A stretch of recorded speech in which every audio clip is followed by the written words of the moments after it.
safety professional who made Mattea and I take a test already. Terry, before we get into that, He did not make us. It was we enjoyed taking we it. were voluntold. Yes. Okay. Tell us about what you do.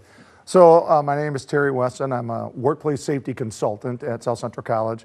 And besides doing compliance training for OSHA and MSHA for business and industry, I specialize in safety DNA, which is it's a predictive program that tries to pinpoint those traits that predispose us for injury. Yeah. All right, so let's go through our testing. What did we learn about us? Well, you know, most folks, when they take the assessment, they get done and they have one of two responses. One, how did I do? How did I do? And the other one's like, oh, I didn't do very well. And those responses usually can tell me a little bit about how they scored in just certain areas, kind of ability areas, like what do I remember? Am I able to multitask? Those types of things. But there's so much that goes into how long did it take you to finish? About 15, 20 minutes, would you say? That, yeah. I'd say 20, probably 20, Okay. yeah. So, and then they ask you all types of questions. And an assessment like that doesn't know that you have a job. It certainly doesn't know where you work. And so it's looking at the way you're hardwired.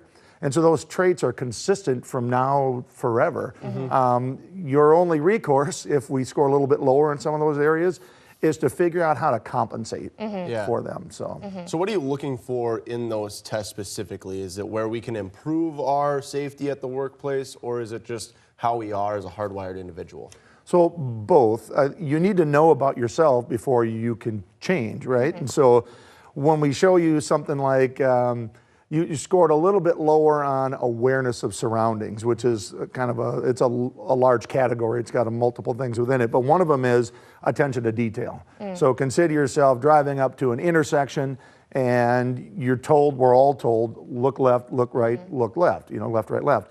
Well, when we're told that, we're kind of set up to fail, especially people that don't notice things real well, because that one look to the right, someone could be behind that cross member of your passenger side of your vehicle, and a lot of people have experienced that. And then you start to take off because you trust what you saw. So when you start to find out that, you know what, I'm not real good at noticing things, we try to convince you to kind of become a double checker. And so as you get older, you kind of build your own compensations, like you figure it out. Sometimes, you know, because of, unfortunately, tragedy, things like that. But wouldn't it be nice to know that about yourself to begin with? And then you can start working on it. And it works really well for like that particular trait for getting like equipment operators to kind of understand what the ramifications of scoring high, medium, or low in that area are. Yeah. All right, so what are some things you saw in us? I know you said it was actually pretty similar. Yeah. It was. So the things that you were very similar was control. So control is, it's emotional control, so getting kind of fired up when things get stressful, or just being calm and collected. But it's also, they call it locus of control, and that's if you blame extenuating circumstances for your results. So if you were late to work yesterday and you were coming on the night shift and you said, well, I was late because it was snowing out. And it's like, did you know it was going to snow out? Right. Yes. I hope so. I mean, do you live in Minnesota? Yes. So you were late because you didn't plan properly, but you blame the snow for being late.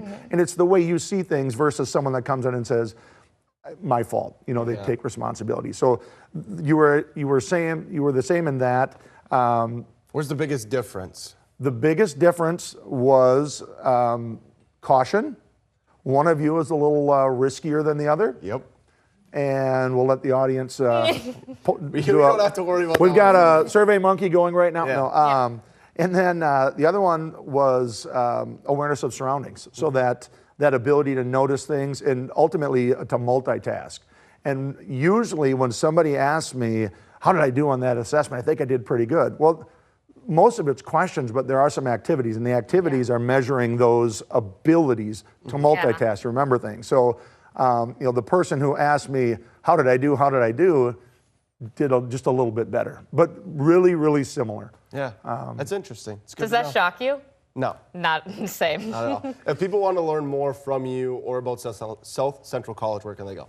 southcentral.edu, the website, and then just for us, it's a workplace education. So. Awesome. Thank you so much. Thank I really you. appreciate it. You bet.